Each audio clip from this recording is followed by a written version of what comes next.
નમસ્કાર વિદ્યાર્થી મિત્રો, તપોન ગ્રુપ ઓફ સ્કૂલ સંચાલિત આપણી યુટ્યુબ ચેનલ તપોન સાયન્સ એકેડમીમાં હું શિલ્પા મેમ આપ સર્વ વિદ્યાર્થીઓનું હાર્દિક સ્વાગત કરું છું.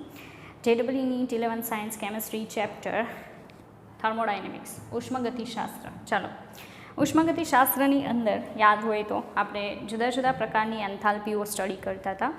બરાબર, એ એન્થાલ્પીઓમાં અત્યારે આપણે જ્યાં પહોંચ્યા એ એન્થાલ્પી છે તટસ્થીકરણ એન્થાલ્પી.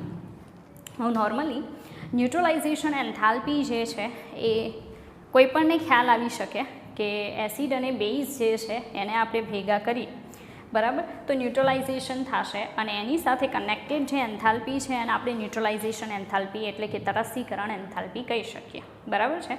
ચાલો, તો માનો કે નોર્મલી ન્યુટ્રલાઇઝેશનની પ્રોસેસમાં મેઇન પ્રોસેસ થાય H+ અને OH- એક્વિયસ આ ભેગા થઈને શું બનાવે?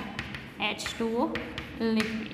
બરાબર, તો આ જે પ્રોસેસ છે એની સાથે સંકળાયેલ જે ડેલ્ટા H0 જે છે -57.1 કિલોજૂલ પર મોલ, અથવા કેલરીમાં લખવું હોય તો -13.7 કિલો કેલરી પર મોલ. બરાબર, હવે આ પ્રેક્ટિકલ ડેટા છે એટલે નોર્મલી કેવું છે 12.7 કિલો કેલરી પર મોલ. રેડી.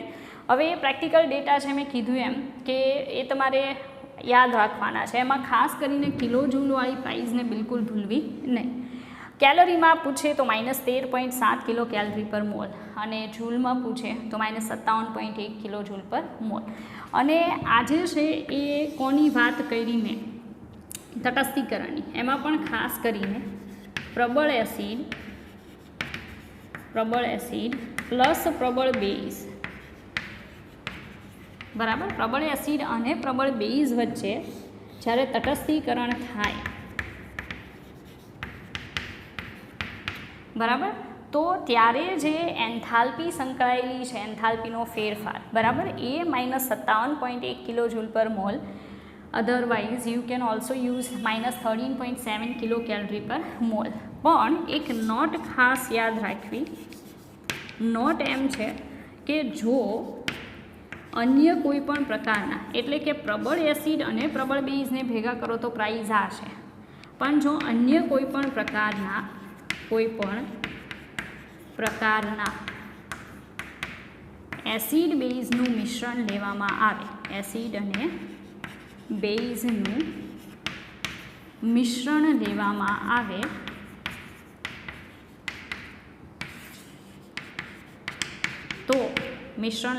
આવે તો એન્થાલ્પી ફેરફાર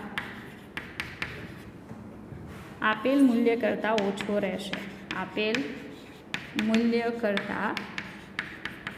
ઓછો રહેશે. એટલે કે જો હું નિર્બળ એસિડ લઉં વત્તા પ્રબળ બેઝ લઉં, બરાબર, તો અહીંયા મેં નિર્બળ એસિડ લીધેલું છે, સામે પ્રબળ બેઝ છે, બંને પ્રબળ નથી. જો બંને પ્રબળ હોય તો આ પ્રાઇઝ આવે, બરાબર, પણ એક નિર્બળ એક પ્રબળ લઈ લઉં તો તટસ્થીકરણ enthalpy less than -57.1 kilo joule per mole અથવા -13.7 કિલો કેલરી પર મોલ. બરાબર, તો તમે સમજી શકો કે એન્થાલ્પીનો આ જે ફેરફાર છે એ લેસમાં રહેશે જો હું અન્ય કોઈપણ પ્રકારના એસિડ કે બેઝ છે એને ભેગા કરું તો. બરાબર, બાકી તો તમારી સામે છે પ્રાઇઝ, આટલી તમારે યાદ રાખવાની. ચાલો આગળ વધીએ. આપણે બીજા પ્રકારની એન્થાલ્પી છે એ છે આયનીકરણ એન્થાલ્પી. શું આવશે? આયનીકરણ એન્થાલ્પી. હવે આયનીકરણ એન્થાલ્પી નોર્મલી એક્ઝામની અંદર જો તમને શોધવાની કહેશે તો કયા એસિડ બેઝની શોધવાની કહે? નિર્બળની. ઉદાહરણ તરીકે હું HCN લઉં, એની પ્રોસેસ હું કરાવું Na+OH- સાથે, તો પ્રોસેસથી મને શું મળશે? Na+CN- પ્લસ શું બનશે? H2O. હવે આ નિર્બળ એસિડ બેઝ સાથે કનેક્ટેડ ડેલ્ટા H0 તટસ્થીકરણ એન્થાલ્પી જે છે હમણાં આપણે કીધું નિર્બળ એસિડ પ્રબળ બેઝ લ્યો તો -57.1 કિલોજૂલ પર મોલ અથવા -13.7 કિલો કેલરી પર મોલ કરતાં ઓછી પ્રાઇસ રહેશે. તો અહીંયા મેં નિર્બળ એસિડ લીધેલું છે, પ્રબળ બેઝ લીધું છે, તો આ રિએક્શન તટસ્થીકરણની છે અને એની સાથે સંકળાયેલ જે એન્થાલ્પીનો ફેરફાર છે એ આવે છે -12 કિલોજૂલ પર મોલ.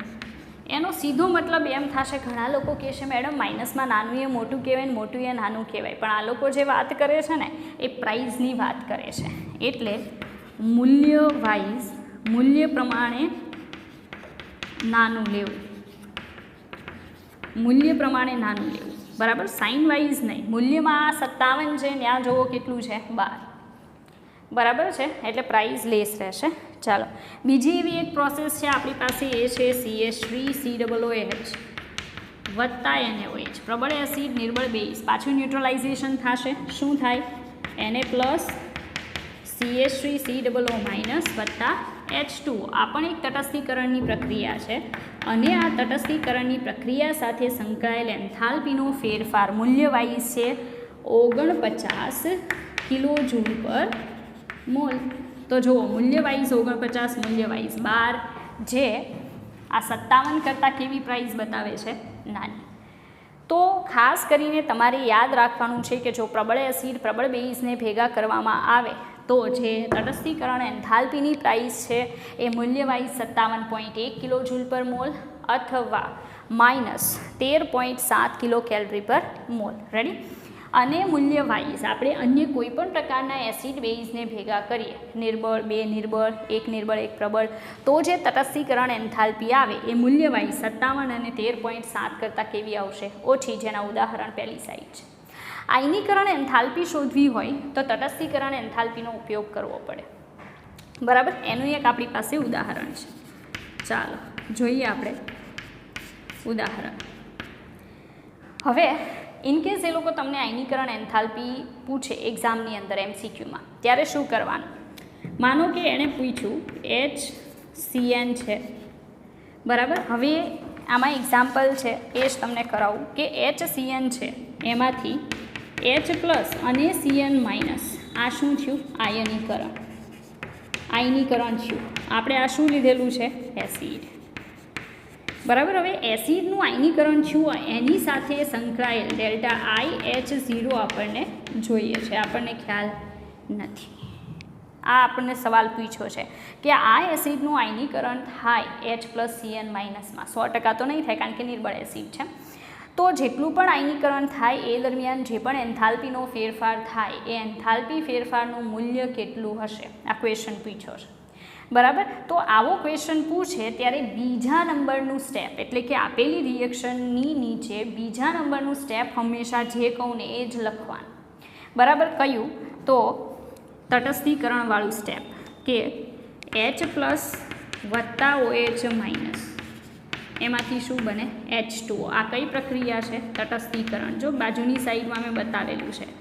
અને એ આપણે હંમેશા કેટલું મૂલ્ય લઈ લેવાનું? તટસ્થીકરણનું, ન્યુટ્રલાઇઝેશનનું કેટલું મૂલ્ય લેવાનું?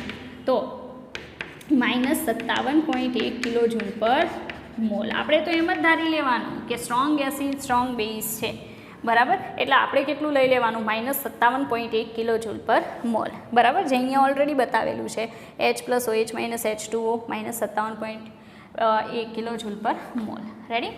અને આ બંને રિએક્શનનો સરવાળો કરવાથી જે બને એટલે કે HCN, બરાબર છે, HCN વત્તા H પ્લસ, બરાબર. HCN વત્તા H પ્લસ, તે H પ્લસ તો ઓલરેડી HCNમાં છે જ, H પ્લસ CN માઇનસ, બરાબર. એની સાથે OH માઇનસ, એમાંથી શું બનશે? તો H પ્લસ વત્તા CN માઇનસ વત્તા, સાંભળજો, OH માઇનસ H પ્લસ જે છે અહીંયા ફરી પાછું H પ્લસ તો આપણે બતાવવું જ પડશે, આખો સરવાળો કરવાનો. આ પ્લસ આ પ્લસ આ 3 બતાવીએ, એમાંથી શું બનશે? H પ્લસ I જે છે OH માઇનસ, બે ભેગા થઈને શું બનાવશે? H2O અને CN. તો આખી પ્રક્રિયા ઉપરની બે પ્રક્રિયાનો શું કરવાથી મળે છે? સરવાળો. હવે આ પ્રક્રિયા સાથે સંકળાયેલો એન્થાલ્પી ફેરફાર અહીંયા આપેલો છે HCN, NaOH આભલનો આપ્યું હોય પણ હકીકતમાં અહીંયા જ પ્રોસેસ છે, બરાબર. તો એને પ્લસ Cn-H2O કેટલો -12 કિલો જૂલ પર મોલ. એક્ઝામમાં એ પ્રાઇસ આપી દેશે delta H0 -12 kilo joule per mall, બરાબર. તો ફરી પાછું સમજાવી દઉં. કોઈ નિર્બળ એસિડ તમને આપશે, પછી એમ કહેશે એનું આયનીકરણ એન્થાલ્પીનું મૂલ્ય શોધો, તો તમે જોઈ શકો HCN છે એનું H+Cn- આયનીકરણ એન્થાલ્પીનું મૂલ્ય જે છે એ આપણે મેળવવાનું છે. H+OH- માંથી H2O એ જાતે લખી દેવાનું. પ્રાઇસ ન આપી હોય તો પણ જાતે લખી દેવાનું, કારણ કે આપણને એવો ખ્યાલ જ છે કેટલું આવે -57.1 કિલો જૂલ પર મોલ. એ લખી દેવાનું. બંનેનો શું કરવાનો? સરવાળો. બંનેના સરવાળા ઉપરથી જે ફાઇનલ રિએક્શન આવે એનું ડેલ્ટા H0 તમને આપી દેશે, બરાબર છે. તો એ તમે જોઈ શકો કેટલું છે. આ ઉપરની બે રિએક્શનનો સરવાળો એટલે છેલ્લી રિએક્શનનું ડેલ્ટા H0નું મૂલ્ય મળે, બરાબર છે. એના ઉપરથી આપણે આ જે આયનીકરણ એન્થાલ્પી છે એ મેળવી શકીએ, જે હમણાં થોડી વારમાં આપણે જોઈએ. રેડી?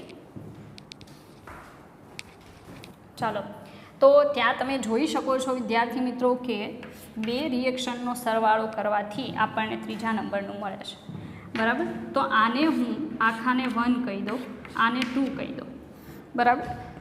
તો ફાઇનલ ડેલ્ટા H0 જે છે એ ડેલ્ટા IH01 વત્તા ડેલ્ટા H02 જે છે એના સરવાળાથી મળે. હવે એમાં આ જે છે ડેલ્ટા IH01, બરાબર, એ આયનીકરણ એન્થાલ્પી છે જે આપણને પૂછેલી છે. એનું પ્રાઇસ આપણી પાસે નથી, પણ આ ડેલ્ટા H0 નીચે આપેલું છે -12, તો હું અહીંયા -12 મૂકીશ. આ as it is delta IH01 વત્તા ડેલ્ટા H02 આપેલું છે -57.1 કિલો જૂલ પર મોલ. હવે હું આને કરતા બનાવું, બરાબર. તો delta IH01 is equal to શું થશે? તો -12 વત્તા 57.1. ચાલો, 57.1 જે છે એમાંથી 12 કેન્સલ કરવાના છે, 12.0. રેડી? તો અહીંયા 1 આવશે, 7માંથી 2 એટલે 5, 5માંથી 1 એટલે 4, અને પ્રાઇસ કેવી આવશે? તો પ્લસ. તો plus 45.1 kilo joule per mall, બરાબર. એ આપણને શું મળ્યું? Delta IH01. એટલે કે HCN એસિડ જે છે એનું H++ Cn- છે, એમાં આયનીકરણ થવા સાથે સંકળાયેલ જે ડેલ્ટા IH0નું મૂલ્ય છે એ કેટલું મળ્યું આપણને? +45.1 કિલો જૂલ પર મોલ. તો હંમેશા એટલું યાદ રાખજો કે આ જે આયનીકરણ એન્થાલ્પી છે એસિડની કે બેઝની, બરાબર, એ આયનીકરણ એન્થાલ્પી પ્રપોઝનલ ટુ આયનીકરણ એન્થાલ્પીનું મૂલ્ય જેટલું ઊંચું હશે એટલું એસિડ કે બેઝ વધારે નિર્બળ હશે. એસિડ કે બેઝની શું આવશે? નિર્બળતા. તો આ છે ને ક્યારેય ભૂલવું નહીં અને બિલકુલ યાદ રાખવું. ફરી પાછું, પ્લસમાં 45.1 કિલો જૂલ પર મોલ HCNનું આયનીકરણ એન્થાલ્પીનું મૂલ્ય. તો તમે સમજી શકો કે કેટલી એનર્જીની જરૂર પડતી હશે H અને Cnને અલગ કરવા માટે. જો ઓછી એનર્જીની જરૂર પડતી હોય તો મતલબ ફટાફટ અલગ થતા હશે, પણ વધારે ઉર્જા જોઈએ છે મતલબ આને અલગ થવા માટે વાર લાગતી હશે, મતલબ ઝડપથી આયનીકરણ થતું હશે નહીં. ઝડપથી આયનીકરણ કોનું ન થાય અને વધારે આયનીકરણ કોનું ન થાય? જે નિર્બળ હોય એનું. અને એટલા માટે અહીંયા લખ્યું છે આયનીકરણ એન્થાલ્પીનું મૂલ્ય પ્રપોઝનલ ટુ એસિડ કે બેઝની નિર્બળતા. તો આ બહુ ઇમ્પોર્ટન્ટ છે. આ દાખલો પણ એટલો જ અગત્યનો છે કારણ કે એક્ઝામની અંદર મેં કીધું એમ તમને આયનીકરણ એન્થાલ્પી પૂછાઈ શકે, બરાબર. તો સ્ક્રીનશોટ લઈ લો અને પ્રોપર લખી નાખો. આપણે આવું બીજું એક ઉદાહરણ જોઈએ.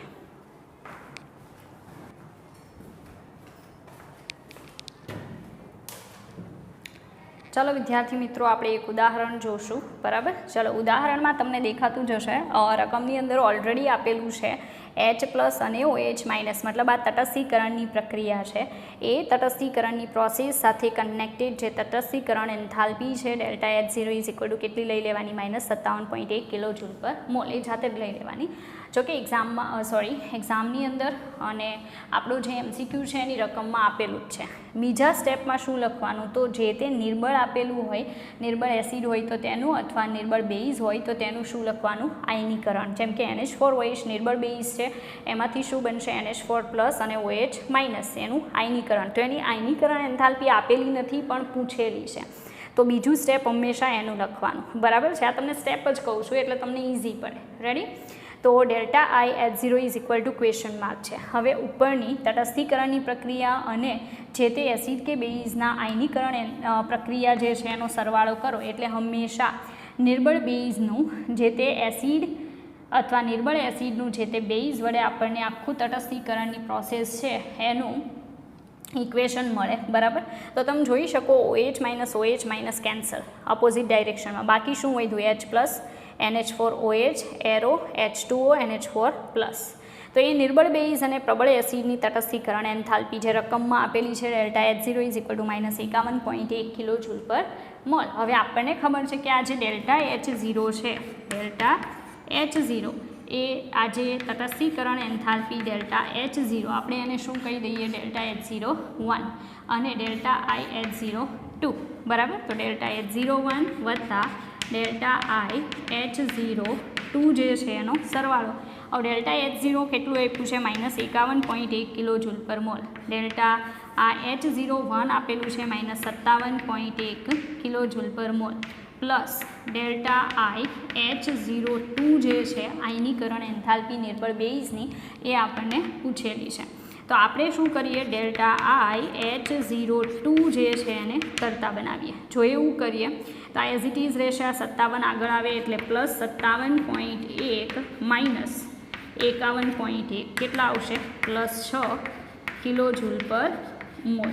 તો આ જે બેઝ છે NH4OH એ નો ડાઉટ નિર્બળ બેઝ છે, પણ એટલું બધું નિર્બળ નથી, કારણ કે અહીંયા 6માં પ્રાઇસ આવે છે. ઓલી હમણાં થોડીક વાર પહેલાં જે આપણે HCN માટે આયનીકરણ એન્થાલ્પી જોઈ હતી એની પ્રાઇસ કેટલી હતી, 45. એટલે એ બહુ વીક એસિડ હતું, પણ એની કમ્પેરિઝનમાં અહીંયા ખાલી +6 પ્રાઇસ છે. એટલે આ વીક બેઝ છે, પણ એ જે વીક એસિડ હતું એના કરતાં બહુ ઓછું વીક બેઝ છે. બરાબર? તો તમે આવી આયનીકરણ એન્થાલ્પીની જે પ્રાઇઝીસ છે એને કમ્પેર કરી અને એસિડ કે બેઝની વીકનેસને પણ કમ્પેર કરી શકો.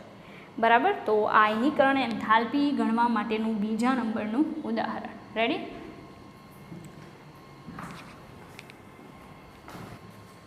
ચાલો વિદ્યાર્થી મિત્રો, ત્યાર પછીની જે એન્થાલ્પી છે એ આવશે રૂપાંતરણ એન્થાલ્પી.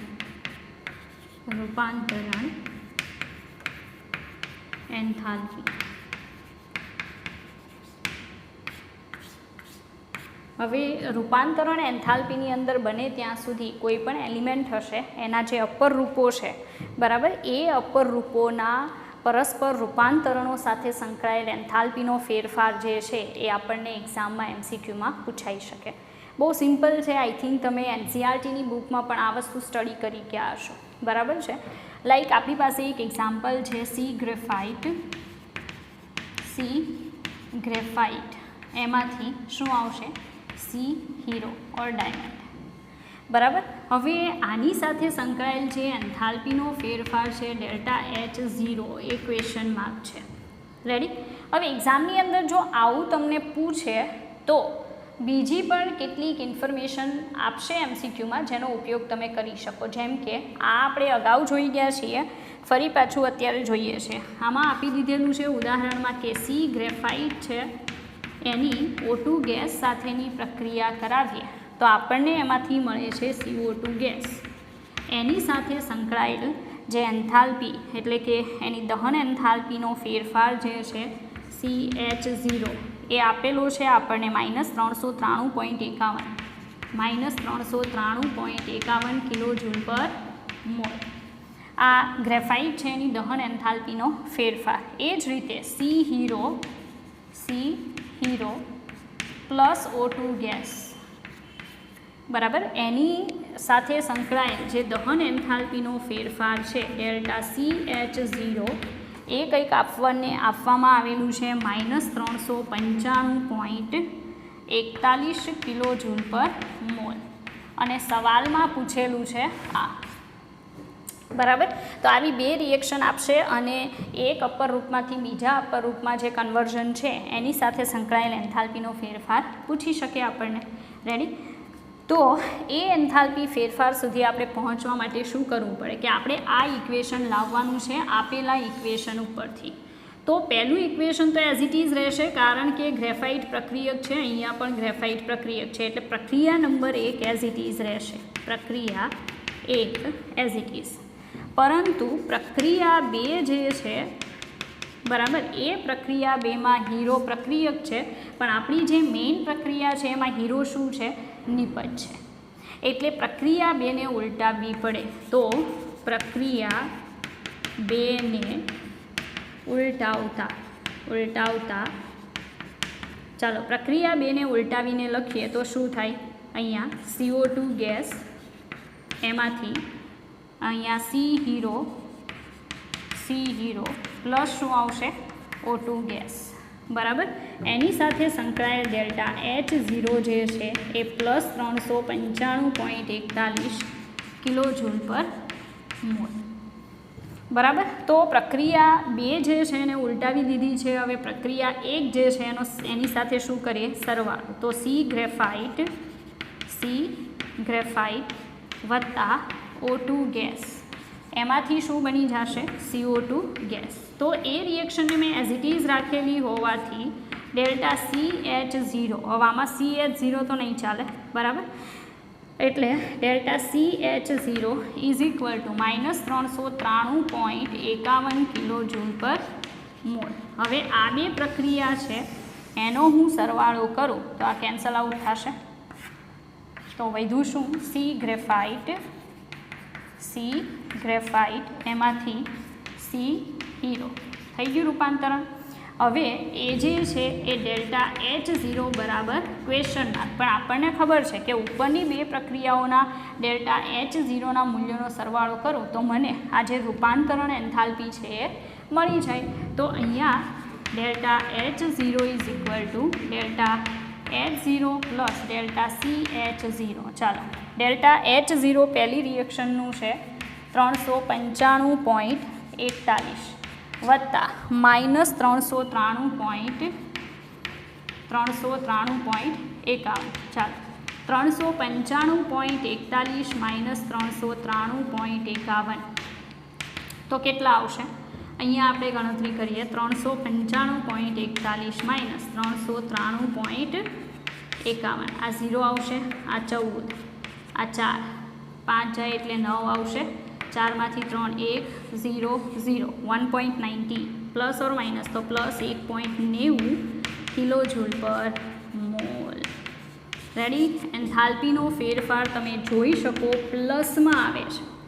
મતલબ ગ્રેફાઇટ જે છે એમાંથી હીરામાં કન્વર્ઝન કરવાની પ્રક્રિયા સાથે સંકળાયેલો એન્થાલ્પી ફેરફાર પ્લસ 1.90 કિલોજૂલ પર મોલ છે. મતલબ સી ગ્રેફાઇટમાંથી સી હીરો જે છે બરાબર, કાર્બન હીરોમાં કન્વર્ઝન કરવાની પ્રક્રિયા ઉષ્મા શોષક પ્રક્રિયા છે. કેવી પ્રક્રિયા છે? ઉષ્મા શોષક પ્રક્રિયા છે. હાઈ પ્રેશર એન્ડ વધારે તાપમાન જે છે ઉષ્મા છે એ એબ્ઝોર્બ કરી અને ગ્રેફાઇટ એમાં કન્વર્ઝન પામી શકે, હીરામાં કન્વર્ટ થઈ શકે. તો આજે જે રૂપાંતરણ એન્થાલ્પી જે છે એને લગતો MCQ છે. એક્ઝામમાં તમને સેમ ડિટ્ટો આ રીતે પૂછાઈ શકે. રેડી. ચાલો વિદ્યાર્થી મિત્રો, આગળ આપણે જોશું કે અવક્ષેપણ એન્થાલ્પી જે છે એ આપણે કોને કહી શકીએ. બરાબર. અવક્ષેપણ એન્થાલ્પી યાદ હોય તો સંતુલનવાળા લેશનની અંદર તમે જોઈ ગયા અલ્પદ્રાવ્ય ક્ષાર જો હોય બરાબર, તો એ અલ્પદ્રાવ્ય ક્ષારનું શું થશે? અવક્ષેપણ થાય. યાદ હોય તો KSP, KIP બરાબર, જેને આપણે KIP જે છે એની પ્રાઇઝને KSP સાથે કમ્પેર કરીને પછી કહેતા કે અવક્ષેપણ થાય કે ન થાય. તો એવી જ રીતે અહીંયા એક એન્થાલ્પી છે જેને કહેવામાં આવે છે અવક્ષેપણ એન્થાલ્પી, જેની ડેફિનેશન આપી શકાય 1 મોલ અવક્ષેપ બને તે દરમિયાન એન્થાલ્પી ફેરફાર એટલે અવક્ષેપણ એન્થાલ્પી. રેડી. ચાલો અવક્ષેપણ એન્થાલ્પી જે છે એનું એક એક્ઝામ્પલ આપું. લાઈક આપણી પાસે છે BaCl2 એક્વિયસ, બેરિયમ ક્લોરાઇડ જે છે એક્વિયસ. ટેસ્ટ ટ્યુબમાં BaCl2નું જલીય દ્રાવણ લઈ એની અંદર આપણે ઉમેરી દઈએ Na2SO4નું જલીય દ્રાવણ, બરાબર. તો એ ઉમેરવાથી બંને સોલ્ટ છે, બે સોલ્ટના જલીય દ્રાવણ ઉમેરવાથી આયનીય પ્રક્રિયા થાય. કેવી પ્રક્રિયા થાય? આયનીય પ્રક્રિયા. આયનીય પ્રક્રિયા સૌથી ઝડપી પ્રક્રિયાઓના ઉદાહરણમાં ગણી શકાય. ટેસ્ટ ટ્યુબમાં બે સોલ્યુશન ભેગા કરો કે તરત જ નવું કમ્પાઉન્ડ બને, એ બહુ ઝડપી પ્રક્રિયા છે. એટલે અહીંયા બનશે NaCl એક્વિયસ. આના કોઈ દી અવક્ષેપ મળે નહીં, કેમ કે આ કેવો ક્ષાર છે? દ્રાવ્ય ક્ષાર. તો અવક્ષેપ કોના બનશે? BaSO4 solid. જેની નીચે તમે સોલિડ લખો એના જ તમને શું મળી શકે? અવક્ષેપ મળી શકે. આ કેટલા મોલ બનશે? 2. હવે આ જે અવક્ષેપણ થયું ને એ દરમિયાન થતો જે એન્થાલ્પીનો ફેરફાર છે એનો ડેટા આપેલો છે -24.27 કિલોજૂલ પર મોલ. મતલબમાં કે આવા બે ક્ષારને ભેગા કરી અને એમાંથી જે અવક્ષેપણની પ્રોસેસ થાય, કેટલા મોલ? 1 મોલ અવક્ષેપ બને. એ દરમિયાન જે પણ એન્થાલ્પીનો ફેરફાર થાય એને આપણે અવક્ષેપણ એન્થાલ્પી તરીકે ઓળખાવી શકીએ. કોમન ઇક્વેશન શું આપી શકાય એ સમજો. ડેલ્ટા H0 એટલે કે અવક્ષેપણ એન્થાલ્પી બરાબર summation of delta formation H0 of અવક્ષેપ એટલે કે ક્ષાર, બરાબર. સોલિડ ક્ષાર. કેવો ક્ષાર? સોલિડ ક્ષાર છે. એની formation enthalpy summation of delta FH0 અવક્ષેપ ક્ષાર और सॉलिडनी enthalpy minus summation of delta FH0 of પ્રક્રિયકો. આ તમારું ઇક્વેશન છે. કોના માટે? અવક્ષેપણ એન્થાલ્પી શોધવા માટે. અવક્ષેપણ એન્થાલ્પી શોધવા માટેનું ઇક્વેશન છે કે ડેલ્ટા H0 અવક્ષેપણ બરાબર સમેશન. હવે સમેશન અહીંયા નહીં લગાડો તો પણ ચાલશે, કારણ કે અવક્ષેપ ખાલી કેટલાના મળશે? 1ના, બરાબર. તો summation of delta formation H0 of અવક્ષેપ ક્ષાર और सॉलिड. કેટલીક વાર એવું પણ બની શકે કે બીજો સોલ્ટ બનતો હોય તો તમારે એની ફોર્મેશન એન્થાલ્પી લખવી પડે ને, એટલે મેં સમેશન કરેલું છે. અને જો એક જ સોલ્ટ બનતો હોય તો કોઈ પ્રોબ્લેમ નથી. Minus summation of delta FH0 પ્રક્રિયકો. F એટલે ફોર્મેશન એન્થાલ્પી. તો જરૂરી ફોર્મેશન એન્થાલ્પીઝ જે છે એ તમને આપી દેશે અને પછી તમને પૂછવામાં આવશે કે જે તે ક્ષારની કઈ એન્થાલ્પી ગણો? અવક્ષેપણ એન્થાલ્પી ગણો. રેડી? તો એ આપણે ઉદાહરણ સાથે જ જોઈ લઈએ. રેડી? અહીંયા આપણે ઉદાહરણ જોઈએ. તો અવક્ષેપણ એન્થાલ્પી માટેનું એક્ઝામ્પલ.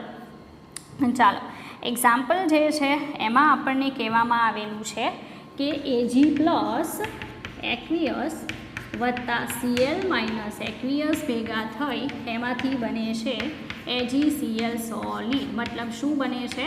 અવક્ષેપ. આ જે અવક્ષેપ બને છે એ પ્રક્રિયા સાથે સંકળાયેલ ડેલ્ટા H0 અવક્ષેપણ બરાબર ક્વેશ્ચન માર્ક. મતલબમાં કે AgCl સોલિડ જે બને છે, અવક્ષેપ બને છે જે AgClના, એની સાથે સંકળાયેલ જે અવક્ષેપણ એન્થાલ્પી છે એ એન્થાલ્પી શોધો. બરાબર? આ સવાલ છે. બીજા ડેટા શું આપેલા છે? તો તમને આપવામાં આવેલું છે ડેલ્ટા FH0. શું આપેલું છે? Ag plus aqueous. આ જે Ag પ્લસ એક્વિયસ છે એની સર્જન એન્થાલ્પી 105 કિલોજૂલ પર મોલ આપી દીધેલી છે. બરાબર? એ જ રીતે delta formation H0 of Cl minus aqueous is equal to -167 કિલોજૂલ પર મોલ. બરાબર? અને ડેલ્ટા FH0 AgCl સોલિડ, મતલબમાં જે સોલ્ટ ફોર્મ થાય એની ફોર્મેશન એન્થાલ્પી 127 કિલોજૂલ પર મોલ આપી દીધેલી છે. તો તમારું મેઇન ઇક્વેશન આ છે. બરાબર? એ ઇક્વેશનમાં તમે જોઈ શકો આ બે એક્વિયસ આયન છે એની ફોર્મેશન એન્થાલ્પી અને જે સોલિડ સોલ્ટ છે એની ફોર્મેશન એન્થાલ્પી આપેલી છે. તો આપણે આ ઇક્વેશનનો ઉપયોગ કરશું. બરાબર? આ ઇક્વેશન પ્રમાણે ડેલ્ટા H0 અવક્ષેપણ જે આપણે મેળવવાનું છે is equal to summation of delta FH0 અવક્ષેપ. મતલબ શું અહીંયા લખવાનું થશે? અહીંયા દર્શાવી દઉં કે ડેલ્ટા FH0 AgCl સોલિડ થશે. બરાબર. એમાંથી માઇનસ શું કરવાનું છે, ડેલ્ટા એફ H0 શું આવશે, Ag પ્લસ એક્વિયસ વત્તા શું આવશે, delta F H0 Cl minus એક્વિયસની એન્થાલ્પી. તો આયનો જે શરૂઆતના આ જે પ્રક્રિયકો છે એની ફોર્મેશન એન્થાલ્પીનો સરવાળો અને આ જે નિપજ છે એટલે કે આપણો જે સોલ્ટ છે એની ફોર્મેશન એન્થાલ્પી અહીંયા દર્શાવો, બરાબર છે.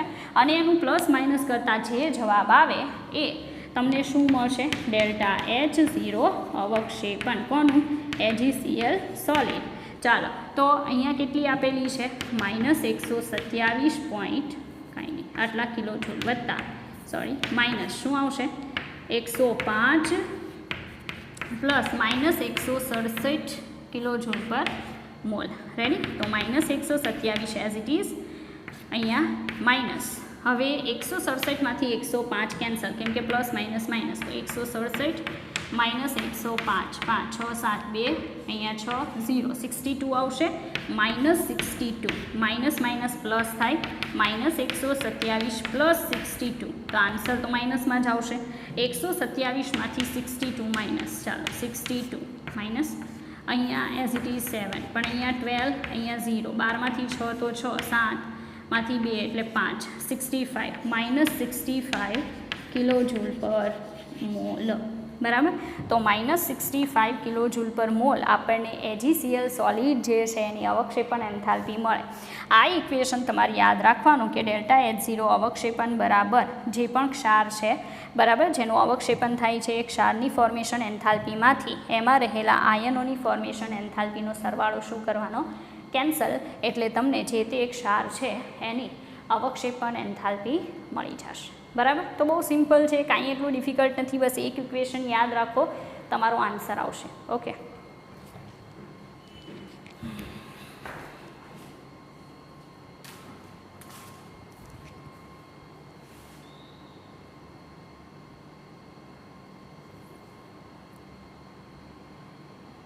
વિદ્યાર્થી મિત્રો, એક્ઝામની અંદર બહુ સારો એવો એક MCQ પૂછવામાં આવેલો છે. તમે જોઈ શકો JEE મેઇન 2020 8 જાન્યુઆરીનું પેપર જે છે એ પેપરમાં એક MCQ પૂછવામાં આવેલો છે કે એક વાયુ આલેખમાં દર્શાવ્યા મુજબ વિસ્તરણ પામે છે, આ વાયુ દ્વારા થતું કાર્ય શોધો. અહીંયા વોલ્યુમ આપેલું છે, બરાબર છે, અહીંયા પ્રેશર આપેલું છે ગ્રાફની અંદર, અને 0થી નહીં પણ 2થી ચાલુ થાય છે, ઉપર તરફ પણ 2થી ચાલુ થાય છે, અને આ સાઈડ વોલ્યુમ પણ છે એ 2થી સ્ટાર્ટ થાય છે. ઓકે. now તમે સમજી શકો જો 2થી ચાલુ થતું હોય, બરાબર છે, તો આટલું જે છે એ કેટલું આવશે, 6. બરાબર. બીજા નંબરનું 2થી સ્ટાર્ટ થતું હોય તો આ કેટલું આવશે, 6. રેડી. તો આ જે છે 6 છે, આ છે પણ કેટલું આવશે, 6. ઓકે. નાવ બીજા નંબરનું કે આ 8થી 12 એટલે કેટલું હશે, 4. રેડી. અને આ જે 4 અને 6 છે એના ઉપરથી આપણે આ જે એને શું કહેવાય કે વિકર્ણ છે એ ફાઇન્ડ આઉટ કરી શકીએ, પણ જરૂર હોય તો. હવે સમજી લો કે પૂછવામાં આવેલું છે કે આ વાયુ દ્વારા થતું કાર્ય શોધો. તો મેથ્સવાળા માટે આ કોઈ ડિફિકલ્ટ વસ્તુ નથી. આ જે ચોરસ છે એનાથી ઘેરાતું ક્ષેત્રફળ વત્તા આ ત્રિકોણથી ઘેરાતું જે ક્ષેત્રફળ છે, ત્રિકોણથી ઘેરાતું ક્ષેત્રફળ એનો સરવાળો કરે એટલે જે વાયુ છે એનાથી થતું કાર્ય મળી જાય. તો મેથ્સના સ્ટુડન્ટની એન્ટ્રન્સ એક્ઝામ છે દેન ડેફિનેટલી એ લોકો મેથ્સ બેઝ MCQ જે છે કેમેસ્ટ્રીમાં પૂછી શકે. તમે જોઈ શકો છો આ બધી જે પ્રાઇઝીસ છે એ આપેલી નથી હોતી. આ 8 આપેલા છે, 12 આપેલા છે, આ 8 આપેલા છે, આ પણ આપેલું છે, બાકીનું જાતે ફાઇન્ડ આઉટ કરવાનું. ચાલો તો આપણે કહીશું વાયુ દ્વારા થતું કાર્ય બરાબર ચોરસ દ્વારા ઘેરાતું ક્ષેત્રફળ, ચોરસ દ્વારા ઘેરાતું ક્ષેત્રફળ વત્તા ત્રિકોણ દ્વારા ઘેરાતું ક્ષેત્રફળ, ત્રિકોણ દ્વારા ઘેરાતું ક્ષેત્રફળ. બરાબર. ચાલો ચોરસનું ક્ષેત્રફળ એટલે લંબાઈ ગુણ્યા પહોળાઈ વત્તા 1/2 ત્રિકોણનું ક્ષેત્રફળ એટલે 1/2 પાયો ગુણ્યા વેધ થશે ને. ચાલો લંબાઈ ગુણ્યા પહોળાઈ એટલે 6 ગુણ્યા 6 થશે, કારણ કે તમે જોઈ શકો કે લંબાઈ પણ 6 છે અને પહોળાઈ જે છે એ પણ કેટલી છે, 6. 1/2 એઝ ઇટ ઇઝ Na ગુણ્યા પાયો. ચાલો પાયો કેટલો છે તો તમે જોઈ શકો પાયો કેટલો છે 4. Na ગુણ્યા વેધ એટલે આ જે ઊભી લાઈન હોય કેટલી છે 6, બરાબર. એટલે અહીંયા 6 આવશે તો અહીંયા 2 દુ 4, 6 દુ 12, બરાબર. 6 36 પ્લસ 12, 6 ને 2 8, 3 ને 1 4, 48 જે છે, બરાબર. એ 48 જૂલ કાર્ય થશે. રેડી? 48 જૂલ કાર્ય થાય. પ્લસ લેવું કે માઇનસ? તો અહીંયા ચોખ્ખું લખેલું છે કે વાયુ દ્વારા થતું કાર્ય જણાવો, મતલબ પ્રણાલી દ્વારા કાર્ય થાય છે એટલે -48 કિલો જૂલ પર મોલ. આટલો તમારે આન્સર લેવો પડે જે ઓપ્શનમાં આપેલો હોય, બરાબર. તો બહુ સિમ્પલ દાખલો છે, એટલો કોઈ ડિફિકલ્ટ નથી. ખાલી બસ તમારે આટલું કામ કરવાનું છે, પ્લસ માઇનસ મલ્ટિપ્લિકેશન, એટલે તમારો જવાબ આવશે. રેડી? ચાલો બાકીનું આપણે નેક્સ્ટ વિડીયો લેક્ચરમાં જોઈશું.